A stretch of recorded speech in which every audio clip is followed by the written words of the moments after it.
So, first of all, a little about myself. My name is Alessio Della Motta. I'm a software engineer at Mavitex. It is a company, a small company in Bologna. We develop web and mobile software solutions working on different kinds of technologies. So Ruby, Ruby on Rails, and Node.js, and other fancy stuff. And I have to admit that in the past I consumed a lot of coffee. I drank a lot of coffee, but I redeemed myself, and I was able to find the way of enlightenment. So now I'm a Ruby enthusiast, like all of you, I suppose. And what about? Okay, and it works. I like beer.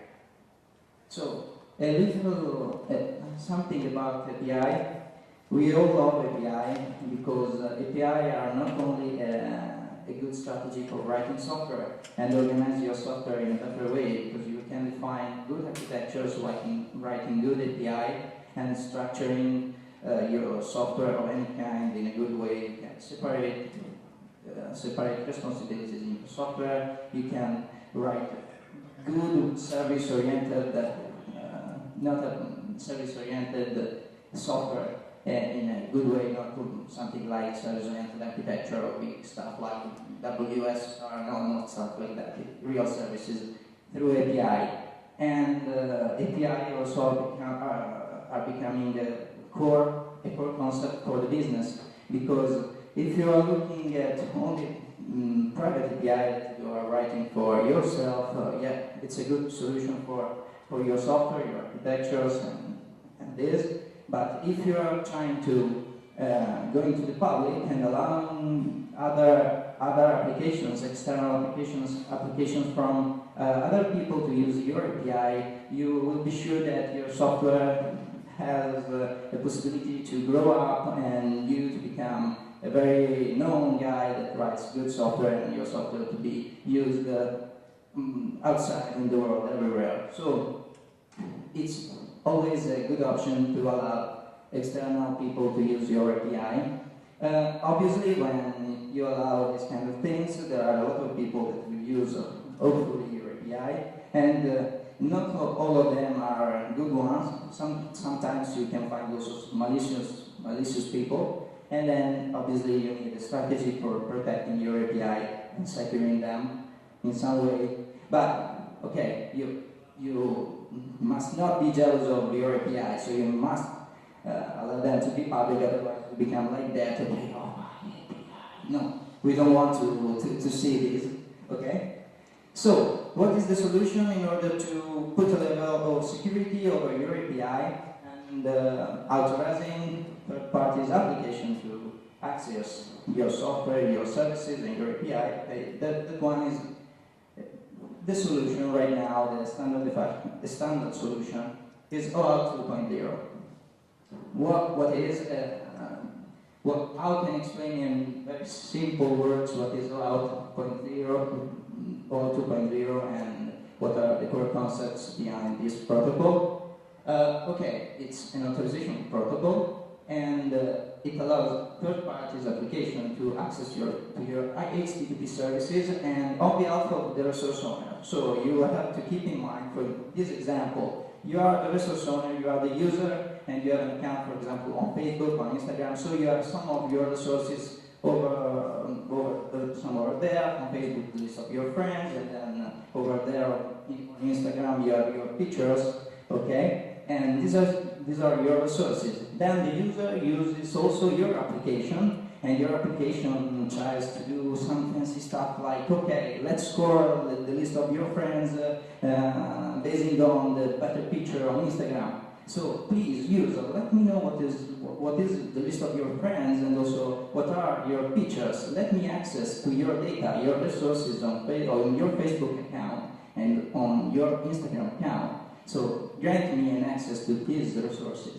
Okay, the user has to grant the application, your application, the third-party application, to access to these remote resources on this server. And all this procedure, in order to grant authorization to these applications, third-party application, is mediated by the authorization server that implements the Oauth 2 protocol. So you have, please keep in mind this example in order to better understand all the followings that I'm going to explain. Okay, so I noticed that there is some kind of confusion sometimes about what is the real purpose of Oauth 2.0? Can imagine it or can allocate it? So thinking about the AAA acronym, so authentication, authorization, accounting, obviously you have to think about it in that layer. Even if there are some overlapping regions with authentication, because yes, you need authentication in some steps on the protocol, but when you have to focus about when you need to use a technology, you need to use something, you need to locate it at the right level. So over there, or with an authorization. If you think, for example, authentication, you have to think about OpenID or this kind. A brief history. So in 2006, a group of smart guys were thinking about how to allow access to their APIs to the external world, and they realized that there were no open standards for API access delegation. These smart guys were working on the Twitter APIs, so pretty relevant example. So in 2007, the discussion group on Oauth started, and in October 3rd, 2007, Oauth Core 1.0 final draft was released. And it was a pretty good protocol focusing on specific kind of problems and issues. Then the work on Oauth 2 specification started in 2008, and only in October 2012 the specification on Oauth 2.0 framework specification was released.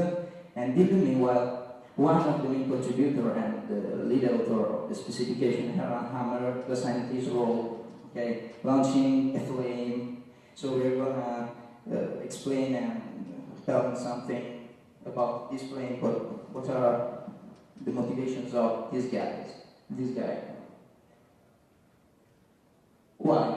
He started talking about, okay, when we wrote the specification, the enterprise tackled web people in a bad way. When an enterprise enters and is involved, that you can always be sure that who has money will win on you. And all the main purposes of the Oauth 1 specification that were okay. It should be an interoperable protocol, it should be a secure protocol because it's a security protocol, okay? And it has to be a modern protocol thinking about the modern web scenarios. All these requirements on the Oauth 2 specification were not met. And so these guys were so disappointed that ended the last presentation on Oauth 2 saying, okay, fuck enterprise, fuck Oauth. Okay, it was not so good. So why then we are using it? Why I'm speaking about this protocol? Okay, because simply everyone is using it. So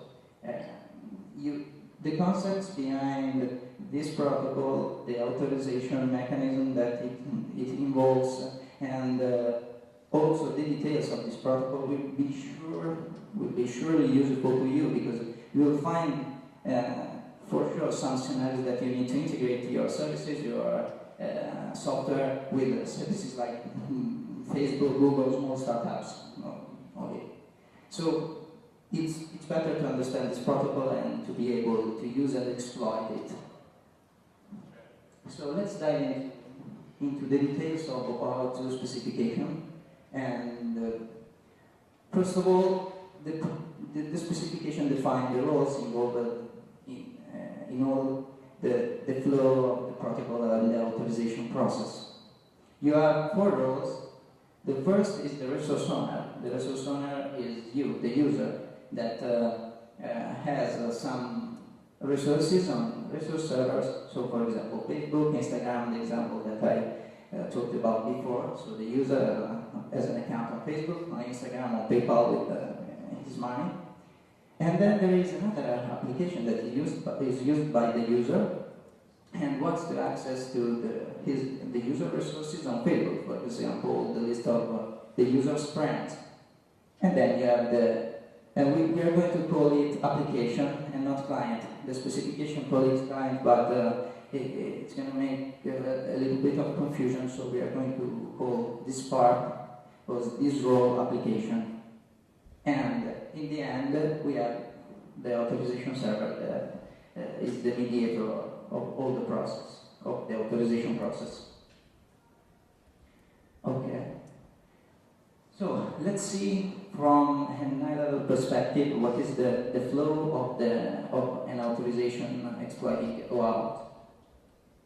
You have the application, and the application asks the user, okay, please let me access to your private resources on other servers. Okay? So yeah, it asks the user for a grant.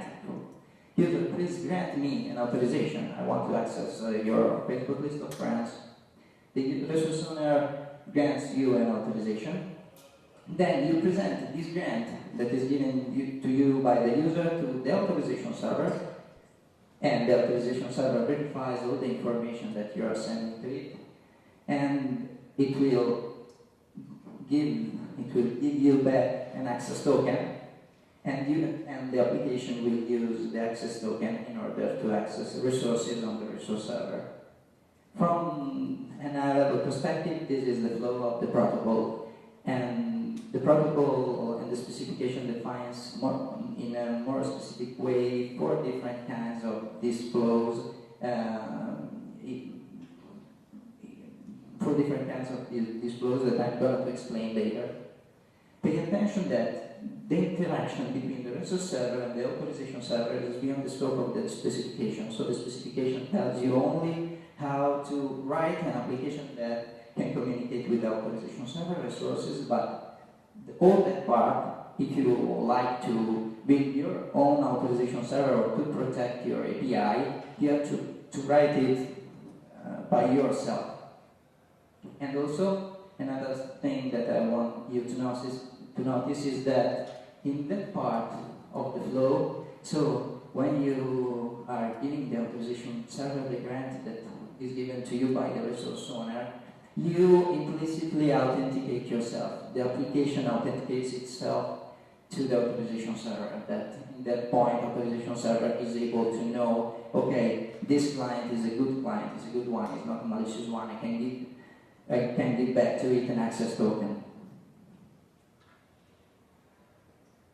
So, in order to be able to verify that the client is a good one, first of all, every application, every client of that Oauth service or that resource is protected through Oauth 2 must be registered on the authorization server. The registration is mandatory, so you have to register your third-party application and simply, for example, putting its name and a redirection URI that I'm going to explain later what does it mean.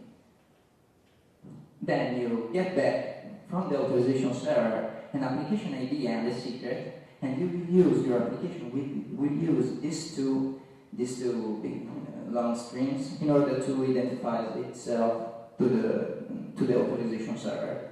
The client must be some clients has to be confidential in order to keep the secret secure and be able to authenticate themselves using this secret. Okay, how to obtain an access token? The other diagram was a pretty general. So the Oauth specification defined 4 scenarios, and we are going to analyze in details one of them. That is the authentication code scenario. The authentication code scenario is the one that I talked about before. So you have an application that wants to access, for example, the list of friends of a user that is using it on Facebook, and then has to be granted to access these kind of resources, for example, with full access or limited access. So, you have, first of all, the application, the resource owner that is the user agent, and the Oauth server. The application, first of all, asks the user to authenticate itself towards the authorization server and passing to it a redirection URI. The redirection URI is that one that you use when you register your application, and the redirection URI will be called back from the Oauth server to the application in order to passing the authorization grant, the authorization code. So the application redirects the user to the Oauth server, passing its redirection URI. The resource owner authenticates itself towards the Oauth server. The Oauth server sees that, okay, the authorization is good, and I pass back the authorization code to the application that now can request me a token with the authorization code that is the grant that I already given back. Okay, this is a pretty complicated. Why the authorization server doesn't pass back directly an access token? Because you want to be sure that the application is a good application, one of the applications that has been registered to you. Okay, let's go through an HTTP example. It's a little bit more clear. So I'm the user, I'm using this application, the third-party application, and I want to, okay, let you collect data on my friends from Facebook. So I authorize you. When I click authorize, the application sends me to the server. .example.com is the Oauth server. So I'm going to see a mask where I can log in or put my credentials on the authorization server, and requesting this URI to the authorization server, we are passing to it the redirection URI. This URI is the client that your application is a URI implemented by your application in order to get back the authorization code from the server. So it's this phase. Application sends the user towards the authorization server, and the user will authenticate on the authorization server. Then, okay, if the credentials are valid, the authorization server will send back to your client exploiting the redirection URI, the code, the authorization code. And we are in that point. Okay? The application receives the authorization code from the server, and then does a request to the server in order to get a token. And you can see there the authorization that allows the authorization server to see you, to see you and to recognize you to be a good client. And we are in that point. Okay, we are asking the server for a token, presenting ourselves as we are also the application. At the end, we have eventually the access token that can we use in order to access the resource server. The end of the protocol. Okay, it's a little bit tricky and not so easy to follow all the steps. I know of this kind of scenario, but it's a scenario that is that you can always find on the internet. Now let's do some practice. Okay, sorry. When I listen and I hear Doorkeeper, I remember also always Dungeon Keeper. That was a game that I played a lot, so I had to put the Dungeon Keeper over there.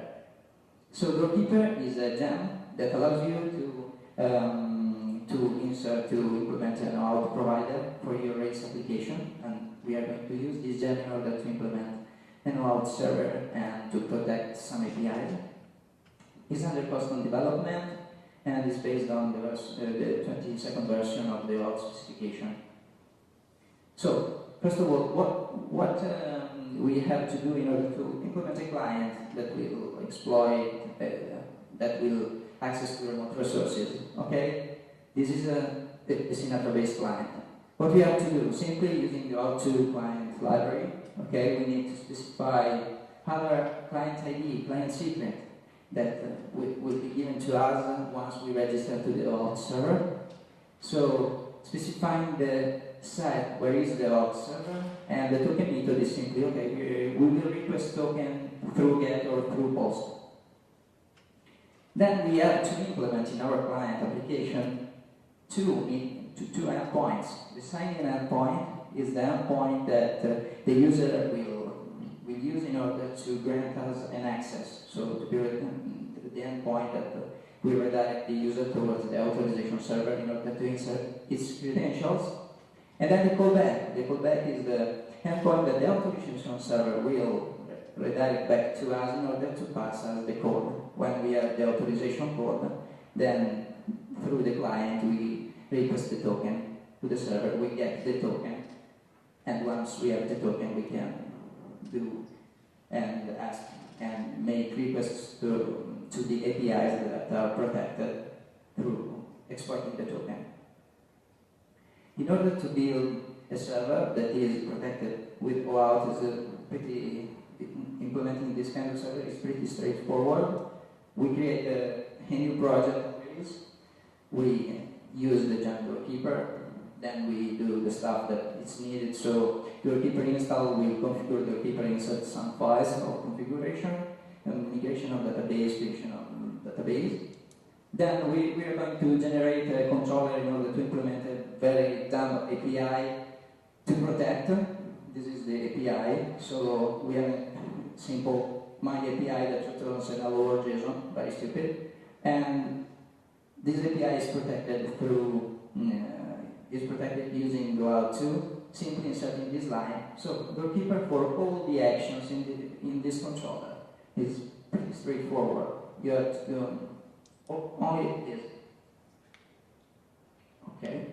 Then, in order to decide to implement the authorization code, scenario and authentication, the only thing that you have to do is, write the resource owner authenticator.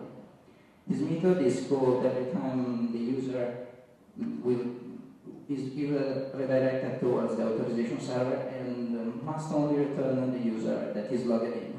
Then, once this method returns the user that is logged in, automatically the doorkeeper redirects back you to the client application with the code.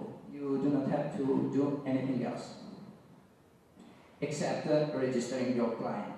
So you have written your client, you have to register it through the server at that URL, localhost 3000 Oauth applications. You go there, register your client.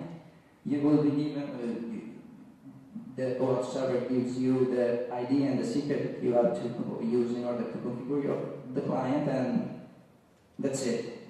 That's all the strange flow that I described before is simply done with this line of code.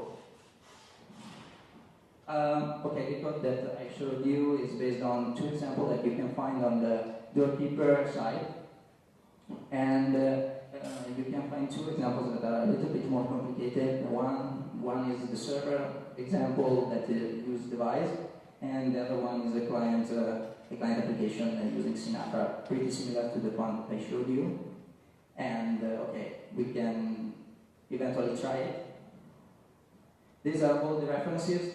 I highly recommend you to see the Evan Herman last talk on Oauth, because you can feel what this guy is talking about and have some feeling about the security issues and what are the issues of Oauth 2, and you can better use this protocol. That is not called a protocol, it is a framework. So you understand why he criticizes the fact that it's not a protocol. So every implementation is specific. You have a low probability that the same client you will use for accessing Facebook will be used also for accessing Twitter or other services, because the implementation are specific. Moreover, the Oauth 2 framework is extensible, so every provider can extend it through custom extensions. So it's not interoperable, and this guy is a web guy, not an enterprise guy, so it's pretty funny to listen to him. And that's it. Question time.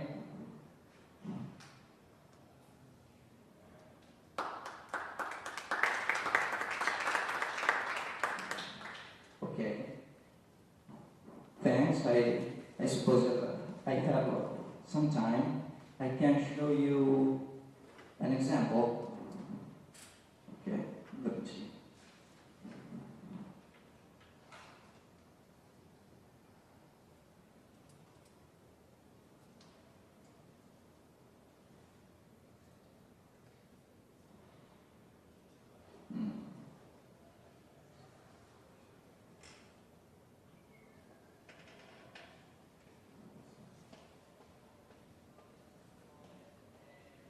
So I've written to, okay, these are the examples that you can find on the site of Doorkeeper, and let's start.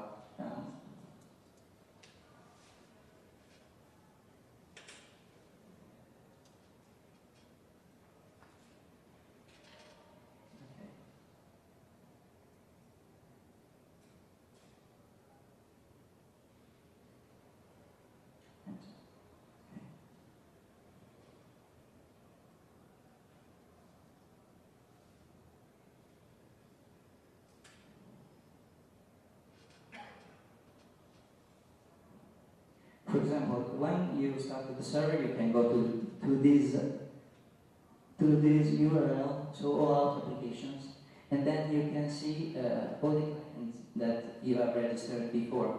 So when you have to implement or to grant access to other applications, external applications, to access the resources protected by your server, you have first of all register them. So, for example, we are going to register our application that is local client, and then define the redirect URI that is implemented by your local client,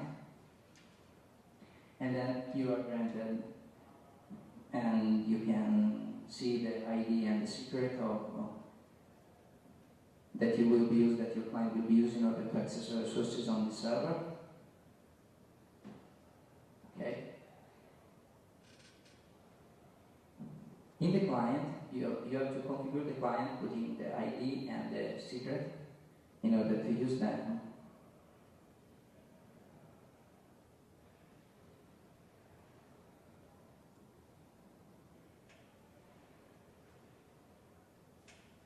Okay.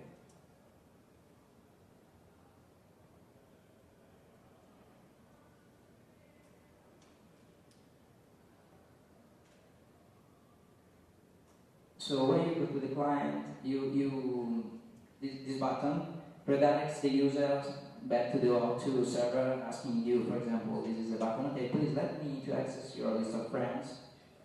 Okay, then you will be asked to authorize local client to use your account, for example, and access your public data, and you authorize it, and then you can see some that you're granted access to the API. This is all that you have to do in order to implement that scenario. Okay? More question? Come? What did the record say? Server or client? So the client is pretty straightforward. You have the client that is Oauth and gets and takes the ID and secret that you have configured.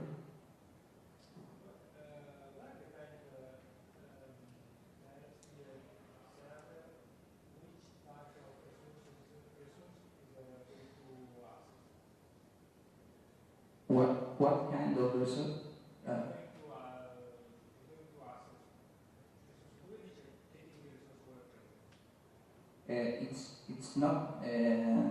It's not seen to the server what kind of resources it's going to access. It will have access to the API resources that is exposed by the server. In the server, for example, you have the controller, the API, not this one.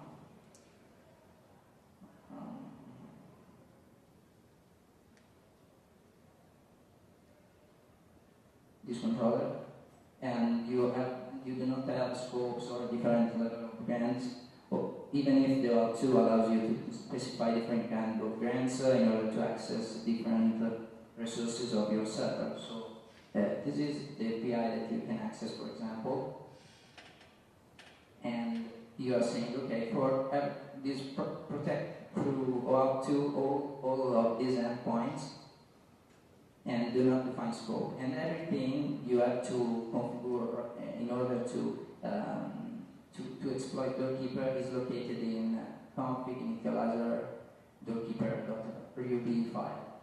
You open this. For example, this is very stupid because you have a user, okay, always the same user. You do not have to do anything, and the resource owner authenticator returns always this user. So everyone that is going to ask, okay, let me access, is granted the access. Okay? And in this file you can find all the commands and, for example, option to use refresh token, option to define scopes that are different level of authorization on different parts of your application, for example. And this is for testing. So all the Oauth protocol and all the stuff is configured through this file, doorkeeper.ruby. And on the client, you need simply to exploit an Oauth client in order to access it.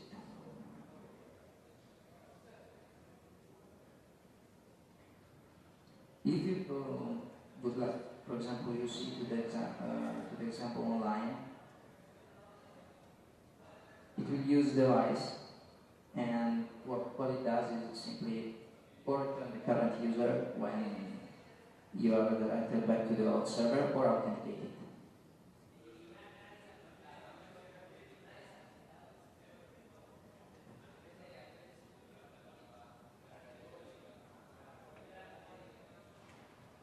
Okay. What is not clear?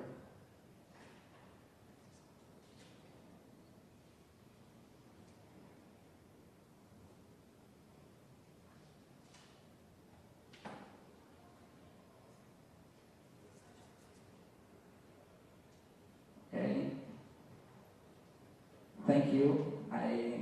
I'm not out of time.